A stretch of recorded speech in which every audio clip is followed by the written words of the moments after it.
First matchup. Let's get into it. Let's go to 1994. Who do we got? Do we have Deion Sanders versus Michael Irvin? We know them both. We love them both. Peter, who do you think is going to win this one? I'll give this one to you. Deion held him, dude. It's a What do you mean? interference. Roll the videotape. All right, this is before Deion joined the Cowboys. This is the best corner in the league, the best wide receiver, playmaker. Roll the tape.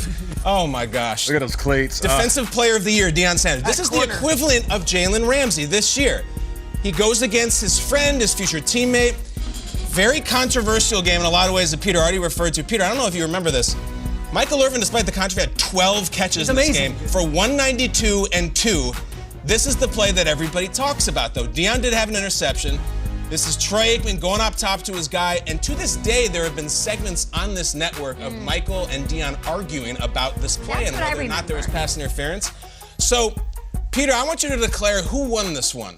Michael had a couple of touchdowns, Dion not covering him, but he did have 12 catches, and it appeared to be interfered with. Who won this one? Who was partying 2 weeks later with a Super Bowl trophy? Deion. Deion Sanders. Deion wins? Deion Sanders won. Stats are great. Deion in Candlestick, he won the game. I'm going to go with Deion winning that one. Okay, that is a vote in favor of your Marlon Humphrey this weekend, of your Jalen Ramsey. I feel like Michael gets mad whenever this comes up and Deion doesn't when they've argued on NFL Network, so that means that Deion got the best of him. I think you're probably right. That's a good note. Mike is mad about a lot of stuff, that included. Let's go to number 2. 1991, Super Bowl 26. Who do we have? Give me the matchup between Andre Reed and Daryl Green. Very cool. We got Hall of Famers, unbelievable numbers. Nate, just what's your instinct right now looking at that? How do you think this played out between the two of them, not the game? Instinct, Daryl Green, the fastest dude on the planet. And still to this day, he says he can run a 4.5. So D. Green was something different, man. Nate knows that firsthand because he approached Daryl Green in the middle of a parade. Yes. He said, what do you think you run? He said 4.5. Hello, ladies. Let's go to the videotape. Nate's going with the corner.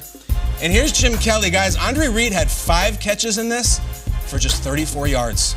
It is the fewest receptions and yards he had in any of those Bills 4 Super Bowls. Daryl Green there has a pick. He has an interception. And guys, I think the corner wins this one. Yeah. I think the corner is winning again. Look Peter, at that. That's not even Daryl Green. That's Edwards, of course. That's 27. Green deflected. Look at Got Mayhew right there. So it's gotta be great. And Kay, to your point about the angry wide receiver on the last one, look at Andre Reed spiking he's his not helmet. happy. All right, so listen. We've done 2 of these all-time matchups, and both of them the corner has won. Let's look at another one. There's a theme. Adams, let's look at a couple of people who've both been guests on our show. Okay. 1998 NFC Divisional Round. Oh, We have a Hall of Famer, our boy Aeneas. Yeah. And we have Randy Moss. Randy Moss is playing in his rookie season. It's his first ever playoff game. These two guys, as they say, are dogs. Roll it. Do you have a feeling, Kay? Do you have a feeling? No one stopped Randy Moss that year. It's a great point. Aeneas was different. Okay, so there they are, one-on-one. This is just what we're going to see tomorrow. We're going to see it on Sunday. How cool is that You're Cardinals not helmet? stopping Randy. It's clean. Moss. Randy Moss in this game had 4 catches for 73 yards and a touchdown. Aeneas Williams Talk about it. had an interception on a pass intended for Moss. Aeneas So was different. this is where it's fascinating, Kay, because 73 yards and a touchdown is a really nice playoff game. Yeah. For Moss, it's almost like that was a win in that we held him to 73 yards and a touchdown. It's gonna be Devontae Adams numbers. That's fascinating. So if Devontae gets 73 and a touchdown, are the Packers fans happy this weekend against Jalen Ramsey? I think the Packers win. Yeah, of course, 73 yards and a touchdown. If they're actually shadowed, now I have concerns that it's not going to work out that way because of Peter Schrager. But yeah, I think that'd be a nice stat line for Devontae Adams on Ramsey. So do I. And all right, we're discovering something here. We've done 3 of these now, some of the best players to ever play. And all 3 of them, we've been favoring the cornerbacks. Not Randy Moss, not Michael Irvin. What about one that's more contemporary? Let's all wait on this. 09 NFC wildcard game. Bring up the matchup, and I'd like all of our thoughts. Larry Fitzgerald, I believe, is going to be a first ballot guy, and Charles Woodson very soon, I think, is going to be a first ballot guy. You don't get better players than that. Adam's first instinct, Fitz or Woodson one-on-one in the playoffs. Who do you like?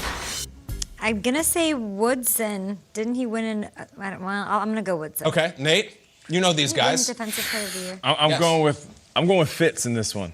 Because Woodson's a little bit older, I'm going with young Fitz. If I'm not mistaken, it's one of my favorite games of all time. The Cardinals actually win this, and Fitz has a huge day. Roll the tape. Peter doesn't throw around words like that very often. Fitz has a huge day. Fitz did have a huge day, and so did other colleague Kurt Warner. Larry Fitzgerald, listen, he had 2 touchdowns. He only had 6 receptions and 82 yards.